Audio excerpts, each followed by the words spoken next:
Ever since Chase Sullivan found out I wasn't his biological sister, his attitude had turned ice cold. Heartbroken, I was packing my things to leave when I stumbled upon his journal. Disaster. She's not my real sister. I can't hold back anymore. God. I want to kiss my sister's sister. She crawled into my bed tonight with her flushed cheeks, cooing Chase in that sweet, soft voice. Nearly killed me. How can she fail such basic calculus problems? Makes me want to whip her senseless. Squeezing into this tiny bathroom together? Should have pinned her against the tiles until her eyes rolled back. If she calls me Chase one more time, I'll ship her to Antarctica to plant icicles. Snapping the journal shut, I marched to the basement. My trembling hands grabbed the shackles, candles, and flogger. You want to discipline me by daylight, Chase? Let's see who cracks first after dark. Returning from class, I found Chase Sullivan washing clothes, a crisp white shirt hugging his broad shoulders, sleeves rolled up to reveal corded forearms. You're home early? I wrapped my arms around his waist, nuzzling his back. His muscles tensed. Sophie, let go. The cold command contrasted with my lacy bras and camisoles piled nearby. My eyes stung. Before the DNA results, he'd never treated me this way. Was blood truly all that mattered? When my biological parents came, I'd refused them. Abandoned me for 18 years. Then claim me as an adult? No. Our adoptive parents insisted we skip testing. I'd always be their daughter. Only Chase had demanded the truth, shattering our illusion of kinship. Now he wouldn't even mix our laundry. Humph. I'll move out tomorrow. Enjoy your empty mansion alone.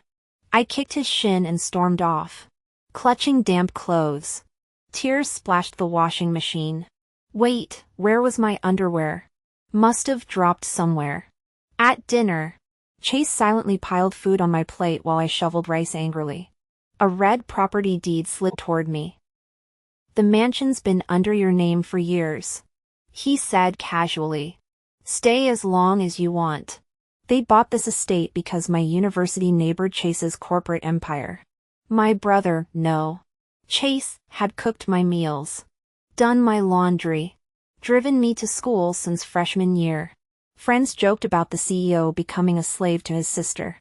I'd studied relentlessly to attend his alma mater, craving our shared life, horror movie nights, stolen snacks, his familiar scent on my pillowcase. Now everything hung by a thread thinner than the lace panties missing from my drawer. That icy test result shattered our relationship. He grew cold and distant.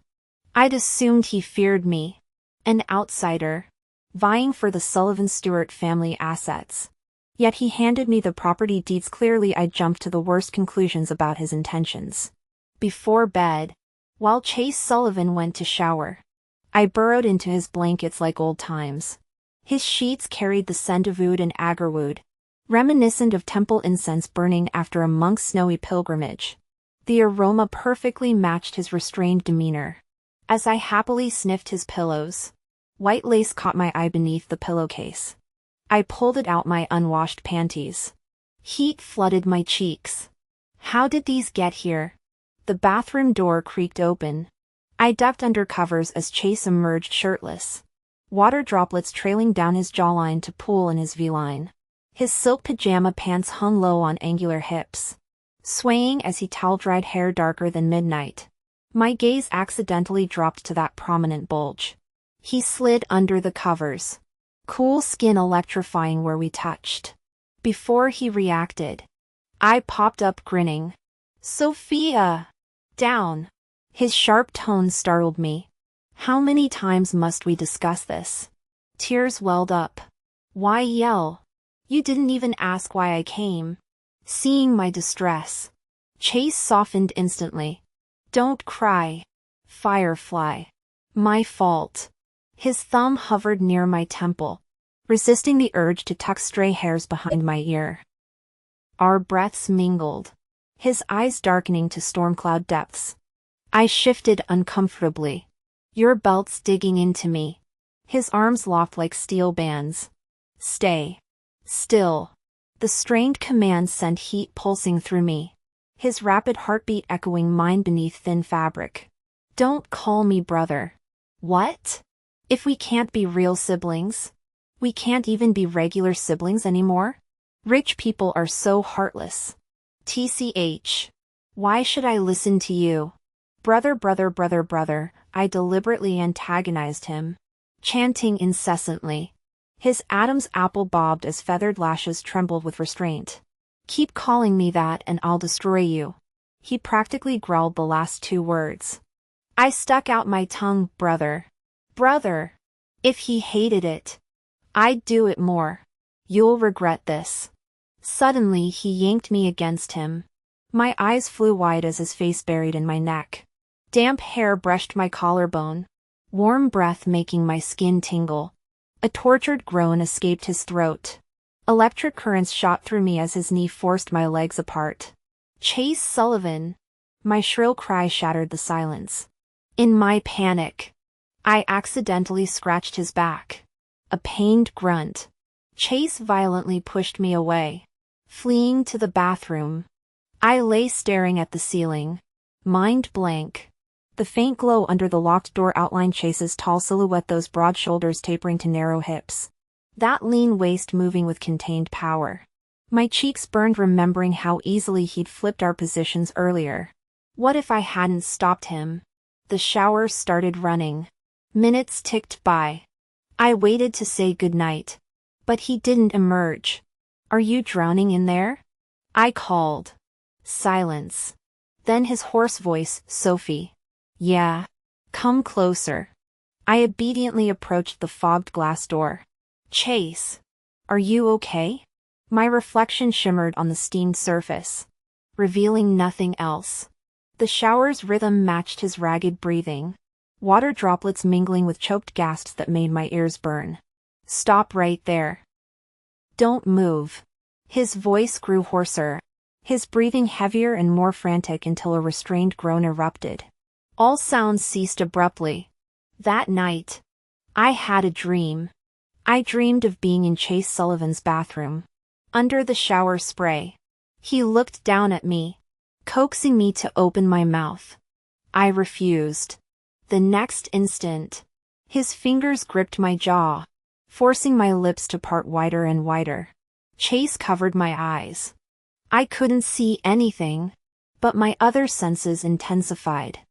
I heard faint rustling, like fabric shifting. Then, a burning flame was shoved into my mouth, not icy and aloof like Chase's usual demeanor, but molten lava flowing beneath glacial layers. My mouth stretched full, silencing me as I struggled against the searing agony sliding down my throat. Only when every trace of heat had been forced inside did he finally withdraw, lowering the hand shielding my eyes. The next morning, when I woke, dried sticky residue clung to the corner of my lips. I must have drooled again.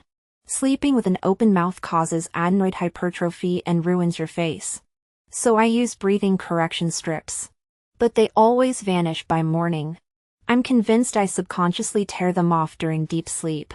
Pathetic self-control. Chase. Sophie. Are you up yet? Mom's voice floated from the living room, a rare visit. Mom's here. I bolted out without even washing my face. She takes the high-speed rail monthly to visit Chase and me, bringing homemade strawberry jam, kimchi, and cleaning our apartment. This time, she'd also bought me a butterfly backless dress. Her gaze softened as she said, "When I first saw this dress at the mall, I immediately thought of you. I told your dad, our Sophie will look breathtaking in this." I held the dress against myself, hesitant. It's pretty, Mom, but isn't it too revealing? I've never worn anything above the knees.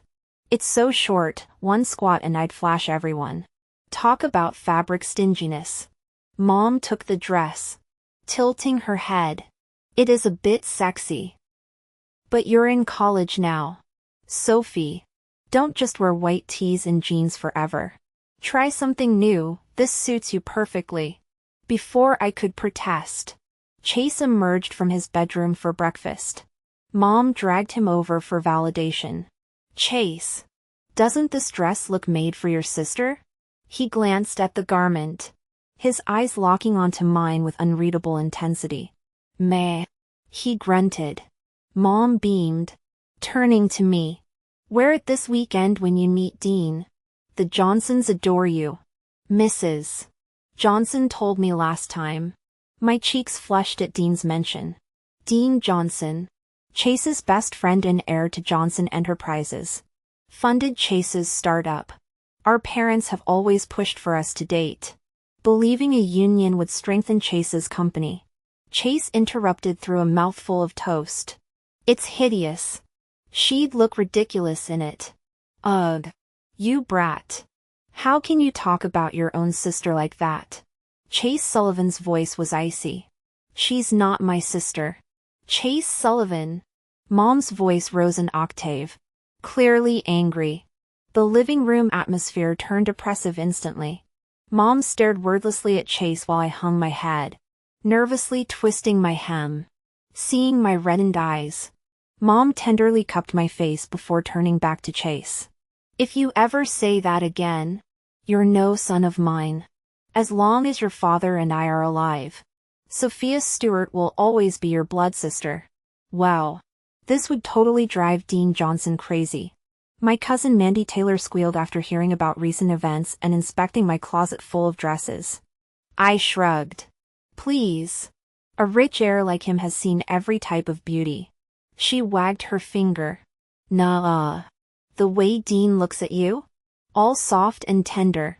You're exactly his type. When I laughed, she added playfully. Oh. What would I know? Just a girl in love reading men's eyes. Though when a guy looks at me, she pretended to ponder. It's more like he wants to devour me whole.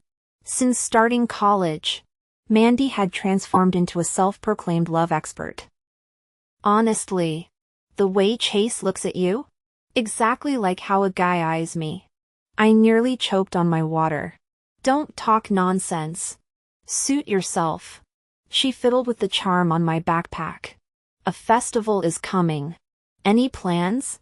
Chase is making cakes with me. He's handling all the prep, I just need to bring the special herb. Her eyes sparkled mischievously. Oh ho! Bring the special herb. Huh? She emphasized the herb's name suggestively. What? I blinked innocently. With Chase working out daily. That stamina, think your delicate frame can handle it? Heat flooded my cheeks. You perv. Chase and I are siblings.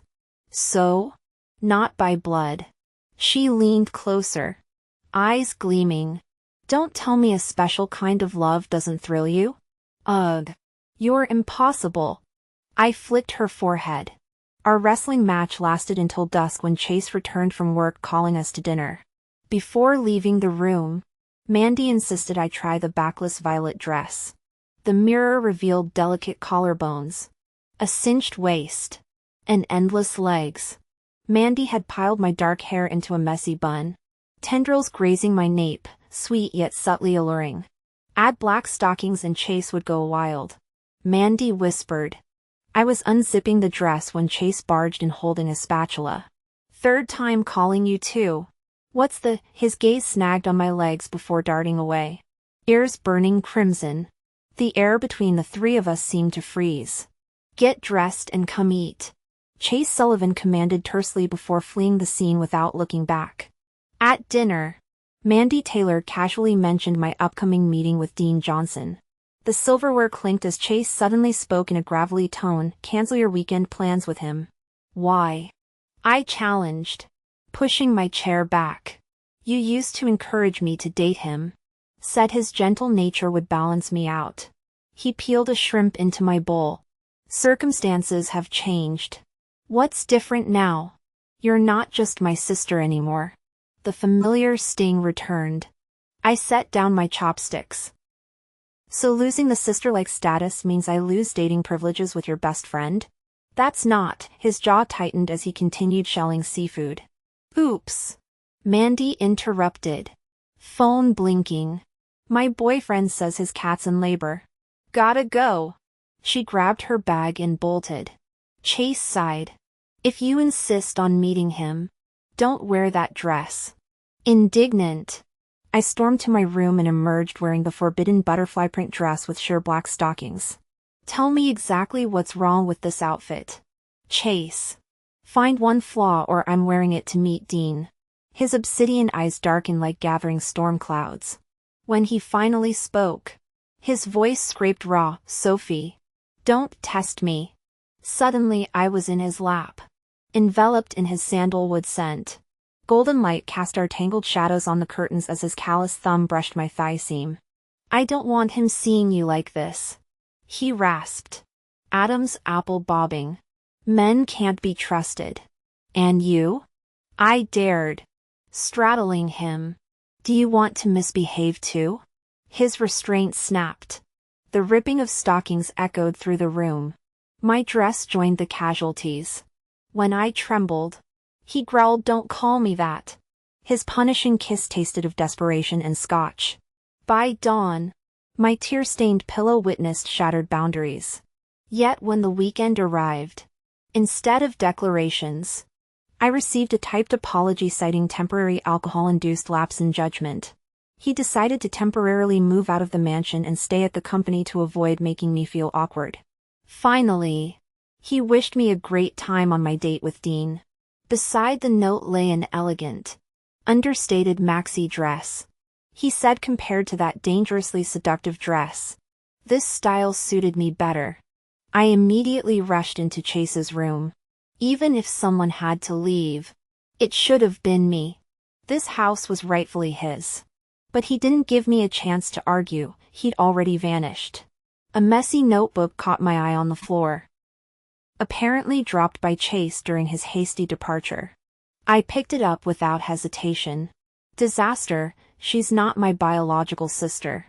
I can't control myself anymore. Want to kiss Sophie's sister. The bathroom's so small yet she insists on squeezing in. Maybe I should make her see stars by accidentally bumping into her. If she calls me brother again, I'll ship her to the Arctic to pull weeds. How can she fail such basic calculus problems? Makes me want to whip her with my belt. If I don't relieve this tension soon, I'll combust. Last night I slipped sleeping pills into her milk again. She clenched so tight. I adore Sophie's innocence. Unlike me, a madman craving to bury myself in her every night. The densely scrawled words bombarded my mind like artillery fire. My brain short-circuited, struggling to process the revelations. No wonder he hated me calling him brother, it aroused him. No wonder my underwear kept disappearing. No wonder I woke with strange white residue on my lips, not drool after all. I closed the diary and silently descended to the basement. Chains and bells jingled in my hands as I imagined tightening the collar around Chase's throat. Once locked, he'd belong to me. Those women trying to crawl into his bed would never see him again. His eyes would only hold me. Then I'd whisper brother in his ear while, trembling, I hid the cat ears, tail, candles, and whip more securely. Since you prefer sweet, pure Sophie, Chase, I'll become her. Coward. I changed into the dress he'd chosen, letting my hair cascade freely. The mirror reflected a demure angel, my practiced fake smile perfected. You wished me a good date, brother. I'll obey. At the cinema, Dean's eyes lit up seeing my transformation. Sophie, you're stunning tonight. Thanks, Dean. I chirped, accepting his flowers. The dim IMAX theater swallowed us whole. The moment I entered the theater, I realized Dean had purchased narrow couple seats. Before the movie started, I snapped photos of our seats, the flowers, and Dean's hand with location tag, posting them on Instagram. The film was good, but the real issue was the weak air conditioning mosquitoes had feasted on my exposed skin. Sophie, are you okay? Why keep fidgeting? Dean leaned closer, his scent reminiscent of rain-soaked cedar forests. When I showed him the angry red bites on my neck, He gently pressed his fingernails into my skin. Making crosses helps with itching. Better? His fingertips on my neck sent shivers through me. Sophie, he whispered, suddenly producing a black card from his pocket. This unlimited credit card, I wanted to give it to you when you were 15. But your brother would have killed me. Now that you're in college, his eyes gleamed in the dim light. Let me protect you as your boyfriend. Alongside Chase. Okay? As he leaned in, I hesitated. Remembering Mother's words about the Johnson family's business connections benefiting Chase's company. I closed my eyes. His warm breath hovered centimeters away when suddenly everything froze. Opening my eyes, I turned to see Chase Sullivan standing in the aisle. His tailored suit jacket draped over muscular forearms. The boardroom aura clinging to him clashed violently with the popcorn-scented theater air. Let her go. His glacier-cut voice sliced through the sticky air. We scrambled to our feet like guilty teenagers. Chase! What are you doing here? Dean positioned himself between us. My fingers clutching his sleeve. Chase's burning gaze locked on me. Explain. We were just watching a movie. I stammered, shrinking behind Dean. Just a movie? Chase's calm tone foreshadowed storms. Dean squared his shoulders. She's grown up. Chase. Eventually Sophie will marry and leave the Sullivan Stewart family. You need to accept that. The theater's neon exit sign cast a hellish glow over three silhouettes, a trembling girl caught between old money loyalty and new romance. Two alpha males ready to combust. And the unspoken truth that some family bonds could incinerate everything in their path. Dean Johnson wrapped his arm around my waist, pulling me to stand beside him. This position had always belonged to Chase Sullivan before. So you arranged all this? Chase Sullivan's gaze burned into the red marks dotting my neck. Rage erupted without warning. The veins on Chase's forearms bulged as his fist connected with Dean's face in a sickening crunch of flesh, the first time I'd ever seen Chase lose control. Back at the Sullivan Stewart family mansion, I sat trembling on the living room couch while Chase paced like a caged predator. His dress shirt strained against defined muscles as he ripped open the top buttons. Sharp jawline tightening above the loosened collar. Brother. I ventured cautiously. Why hit Dean? Mom said he funded your startup. Doesn't his connections benefit your company? Chase drained half a whiskey bottle before answering. I repaid his loan tenfold in cash plus stock options. Total compensation exceeds thousands times his initial investment. His voice cracked on the last word. What right does he have to claim my sister now? When I flinched backward, Chase dropped to one knee before me. Amber eyes blazing upward. Tell me you don't want him. Sophie. My gaze caught on his exposed collarbones. I wet my lips, imagining him wearing the cat ears and tail accessory hidden in my nightstand. But Dean proposed to me. I said slowly. Gave me unlimited credit cards. Keys to his penthouse. He's gentle. Jealousy twisted Chase's features as he recalled seeing me laugh with Dean at the movies last week. Enough. He caged me against the sofa, breath hot against my throat where Dean's kisses had been. Did he touch you here? His calloused thumb brushed a love bite, sliding lower with each accusatory question. A whimper escaped when his fingers found sensitive flesh. Chase's smirk turned predatory. Don't worry, princess.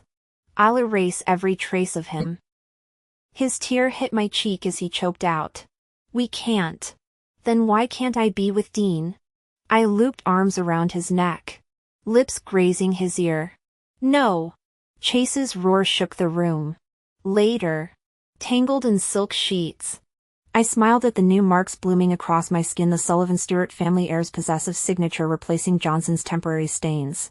Clothes were scattered across the floor. As usual. I played the obedient and fearful girl in bed for him. Why are you crying? I haven't even entered yet. His kisses rained down like summer hail. I couldn't tell him my tears came from overwhelming excitement. I'd been waiting for this moment for so long. When our lips finally met, I responded with desperate urgency beyond control. His muscular arms tightened around me, face buried in the crook of my neck, leaving trails of scorching whispers across my skin. Like a snowflake landing on sun-baked earth, I melted instantly against him. My essence flowed like mountain springs through his burning valleys, soothing the parched landscape of his desire. Still unsatisfied, he pressed closer until our body heat merged completely. Guided by his trembling hands, my fingertips brushed the wildfire raging within him. For a fleeting moment, clarity surfaced in his eyes before drowning in deeper darkness. Clinging to his powerful arms, I followed him beyond the horizon. Chase Sullivan's stamina proved formidable.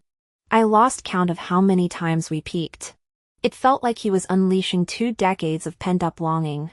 Our sweat-slicked fingers interlocked tightly, palms glued together. "Sophie, Sophie," he panted against my shoulder afterward, murmuring my nickname like a prayer. "Break up with Dean Johnson tomorrow." I shook my head, fingers threading through his damp hair. "Can't." He flipped me over instantly. "Why?" Those luminous eyes glittered in the darkness as I smiled. "Because we were never actually dating. How can I break up?" "You little liar." Moonlight painted our silhouettes against the window as golden lamplight fused our shadows again, until only synchronized breathing remained in the silent night. This evening seemed to stretch endlessly. During summer break, my parents insisted I stay home. Chase came along. At dinner, my parents brought up their wish for me to date Dean, then abruptly criticized Chase for forcing them to change my surname. Dad's temper flared, throwing chopsticks at Chase's face. After we became a couple, Chase had legally changed my surname to my biological father's. Now I'm Sophia Stewart instead of Sophie Sullivan. He even transferred my household registration to my birth parents' file, officially severing our sibling status through both legal and blood ties. Dad mistakenly believed Chase wanted to monopolize family assets, roaring, "Whether she's a Sullivan or Stewart, my daughter gets half my wealth and properties till I die. You greedy bastard, Chase. Forget about swallowing everything." Chase wiped spittle off his face, placing sweet and sour ribs in my bowl. "Who wants your petty cash? Then why change her surname? Legally and biologically, she's not my sister anymore. Nor your daughter." The slap echoed through the dining room. It was the first time Mom and Dad hit Chase. I burst into tears and threw myself between them, pleading, "Dad, please don't hurt him. Sophie, he doesn't even acknowledge you as family anymore," Dad argued, his grip tightening on the belt. Tears streamed down my face as I faced my parents. "Even if we're not siblings anymore, we have a different kind of bond now." "What kind of bond?" Mom's voice cut through the tension like broken glass. My eyes darted between Chase Sullivan's impassive face and my parents' expectant expressions. After agonizing hesitation, I whispered, "We're family without blood or legal ties." During my week-long stay at the Sullivan Stewart family home, I religiously locked my bedroom door every night. On the 7th evening, just as my fingers brushed the lock, the door exploded inward with violent force. Chase stood there dripping from his shower, water droplets sliding down his neck as he forced his way into my room despite my protests. My shoving hands might as well have been butterflies trying to move a bowl. He pinned me to the mattress effortlessly, his freshly showered scent crisp bergamot and something dangerously masculine flooding my senses as his knees trapped my thrashing legs. "Chase Sullivan, our parents are next door," I hissed, turning my face away from his proximity. His warm breath caressed my ear as he murmured, "I'm going crazy. Sophie, bite me, please." Before I could process this, Mom's voice came through the door. "Sophie?" I made mung bean soup. My heartbeat thundered in my ears as I desperately kneed Chase where it mattered most. His pained grunt coincided with Mom entering. "Still roughhousing at your ages?" She set down the tray with a chuckle. "Chase, stop bullying your sister. The laundry's piling up. You're on washing duty tonight. Right. Chase should get to work." I stuck out my tongue at him from the safety of Mom's side. Those hazel eyes promised retribution as he ground out. Sophia Stewart. This isn't over. Dawn barely tinted the sky when Chase dragged me from bed, haphazardly stuffing my belongings before manhandling me into his car. Work emergency, he told our parents through the driver's window. Sophia's coming with me. Mom frowned at Chase's shadowed eyes and my sleep-must state. What emergency requires your sister? This particular crisis needs her active participation. The tires screeched before they could protest. Instead of heading home after the interstate, Chase veered onto a deserted service road. My fingers scrabbled at the door release as he reclined his seat, but his iron grip crushed my escape attempt. The clean, cold scent of his morning shower did nothing to cool the fever spreading through me. Raindrops began pattering the windshield as Chase's mouth crashed onto mine. Through the growing storm, fleeting moments of clarity let me register his feral expression before sensation overwhelmed reason. The rhythmic downpour merged with our frantic breathing, until the world dissolved into steam and desperate touches against fogged glass. I asked Chase, "What about your parents?" He said he plans to bring his flamboyant male assistant home by the end of the year to give them a little shock first. Then we'll gradually reveal our relationship. He believes they'll become more accepting by then. This is so thrilling. But I want to play something even wilder, I murmured. He looked at me quizzically. Holding his hand, I led him into the meticulously designed basement, fastening the custom-made chains around his wrists. I secured him in place before turning to pick up the leather whip from the floor, tilting his head with that infuriatingly charming smile. Chase teased this time. I'm begging you to go easy on me.